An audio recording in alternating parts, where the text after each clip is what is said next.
Day one of retinol sunscreen வந்து நிறைய பேர் தெரிஞ்சிருக்கும். நிறைய பேர் இன்ஸ்டாகிராமை பார்த்து நீங்கள் வாங்கணும்னு நினச்சிருப்பீங்க. அதுக்கு முன்னாடி நான் இந்த 30 டேஸ் யூஸ் பண்ணி எப்படி இருக்குன்னு பார்த்து உங்களுக்கு சொல்கிறேன். அதுக்கப்புறம் இந்த சன்ஸ்க்ரீமை வாங்குங்க.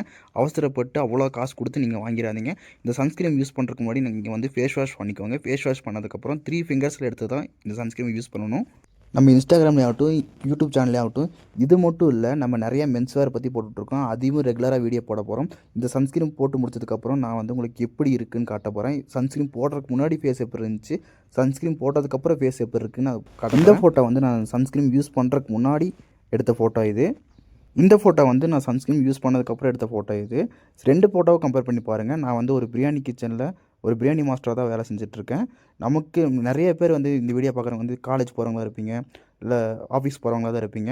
ஆனால் யாரும் இந்த மாதிரி வேலைக்கு போக மாட்டீங்க. ஏன்னா ஏன் சொல்கிறேன்னா, நம்ம இந்த மாதிரி வேலைக்கு போகிறோம், யாருமே அவ்வளோக்கு சன்ஸ்க்ரீம் வாங்கி யூஸ் பண்ண வீட்டுக்கு வந்தால் நான் வந்து கொஞ்சம் ஃபேஸ் வாஷ் பண்ணிவிட்டு அப்புறம் ஃபேஸை பார்த்தோன்னா கொஞ்சம் லைட்டாக க்ளோவாக இருக்கிற மாதிரி தான் தெரிஞ்சிச்சு. ஆனால் எதாக இருந்தாலும் நம்ம ஃபஸ்ட்டே நம்ம வந்து ப்ரூவ் பண்ணக்கூடாது. இது நல்லாயிருக்கு அப்படின்ட்டு உங்களுக்கு 30 டேஸ் யூஸ் பண்ணி எப்படி ஜென்யூன் ரிவ்யூ நான் கொடுக்க போகிறேன். அதுக்காக நம்ம இன்ஸ்டாகிராம் ஐடியா வந்து ஃபாலோ பண்ணி வச்சுக்கோங்க.